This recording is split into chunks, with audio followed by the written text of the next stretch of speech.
The prisoners are escaping through the yard, and searchlights pin them down from every direction. Trying to think of a lie?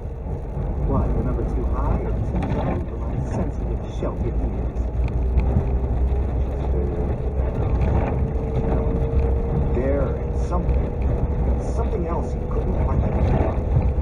He'd been puzzled by Tanya requesting him, the guy's very best, company during this coup. His best guess had been jealousy. Jealousy that Nissa was free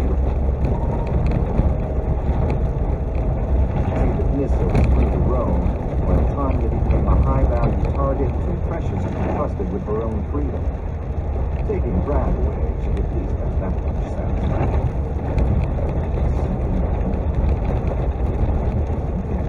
Avoiding noticing how self-motivated.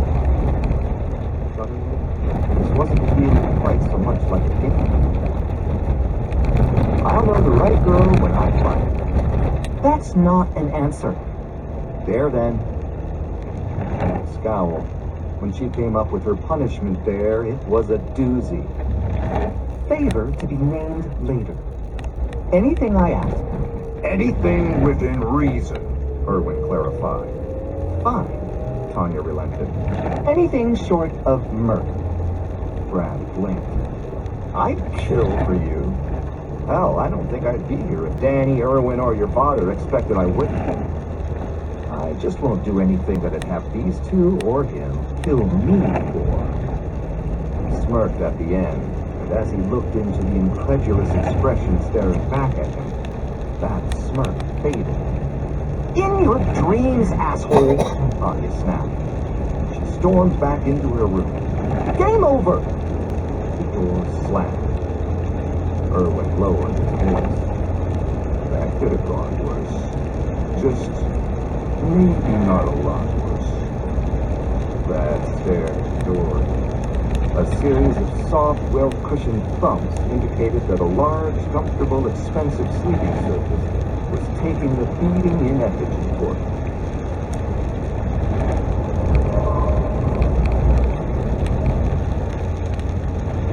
It was lunchtime, and Mort's stomach growled. Something about the gnaw of hunger kept the wizard humble. Invisible, rarely detectable to outsiders, save for the occasional telltale rumble, it allowed one to maintain the illusion of invincibility, all the while threatening death over the lack of a ham sandwich. Mort had met a handful of wizards who attempted to escape hunger's clutches. It hadn't gone well for them on any front. This is what occupied his mind as Dawn's hover glided through the Martian sky. Quit fiddling with that. You gotta look like you will usually, right? Mort passed Dawn away. The Patassus isn't Oracle daily wear. I look like I'm dressed for Hallows Eve. And I don't care what the bloody machines say. This one isn't my size. When this is over, Dawn said, shifting the subject and his tone to something more conciliatory. How's it going to work full time? Flattered. But I think anyone who's ever worked with me knows I don't work for anyone particular. Sit back. More corrupt. He's not an idiot. The fact that he convinces everyone is his best act. He's exasperating, infuriating at times, but he's a thinker. Doesn't accept the premise of the galaxy's question when it comes to law and society. Makes his own rules. I've noticed. Now that we're really doing this, anything I need to know. Now, you're asking? Nothing crucial. I'm more thinking how you want to handle this. You need a chat with Peter beforehand. Packing him off to the great beyond with a box lunch and a note into his jacket. So long as you don't come back from it, then I'm happy. Mort nodded in sympathy. My father's a dick, too. Distracted and gazing out the window, Dawn managed a brief chuckle. Some assholes just don't. My grandfather lived a good 4 decades past his shovel.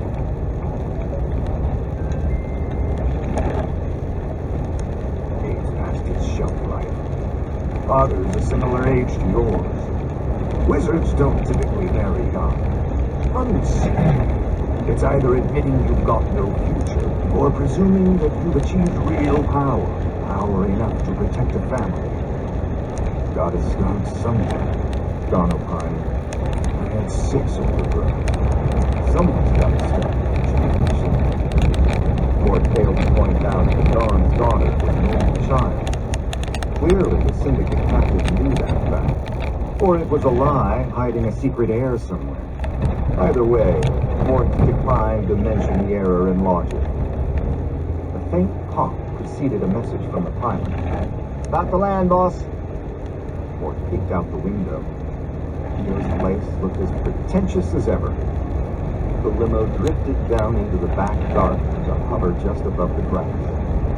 When the door opened, Mort stepped out first, then waited for Dawn. He had to keep reminding himself who was supposed to be in charge during the charade. Against all logic, people were supposed to believe that the wizard who commanded Promethean fire and survived reading the Tome of Fleeting Thoughts worked for the thug with the criminal equivalent of a trust fund. Bruce, satisfied, fell into step beside Dawn as the pair made their way through the house. Along the way, Mort recognized besuited soldiers from their dossier pictures. While Bernadette and Chuck had fed him targets to cremate, he'd also been shown the ones to spare. According to the master plan, once these fine turncoats learned of Theodore Rucker's demise, they promptly pledged their fickle loyalty to Dawn.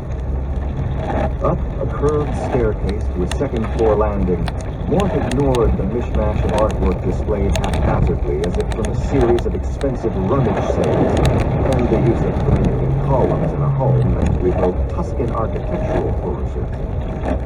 At the back of the house, another staircase hugged the outer wall, offering a view over the grounds through stained glass steel on an English religious scene. Given the lack of attention to detail elsewhere, Mort didn't stew his brain trying to puzzle out the literary source for the image. It wouldn't have surprised him if this turned out to be a scene from a holiday adaptation of Chaucer rather than anything different. Dawn rapped on the door to Theo's suite before letting him inside. What are you on about? Theo demanded. This new fellow. He looks familiar. The old fellow narrowed one eye at Mort. The wizard's attention, however, lay on Poseidon Newman. Theo's chief magical advisor had a semi-respectable pedigree. Considering the fact that legitimate work would have paid better, carried more prestige, and generally a safer lifestyle, one had to imagine there was a salacious bit of gossip to which he hadn't been privy that would explain why the man had left the convocation.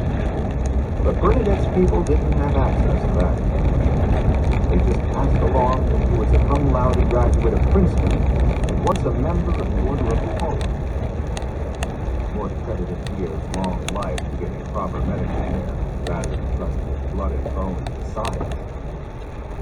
This is our new order, Don explained. Gonna help us get Hey! far. Yeah, no worries. Take it easy.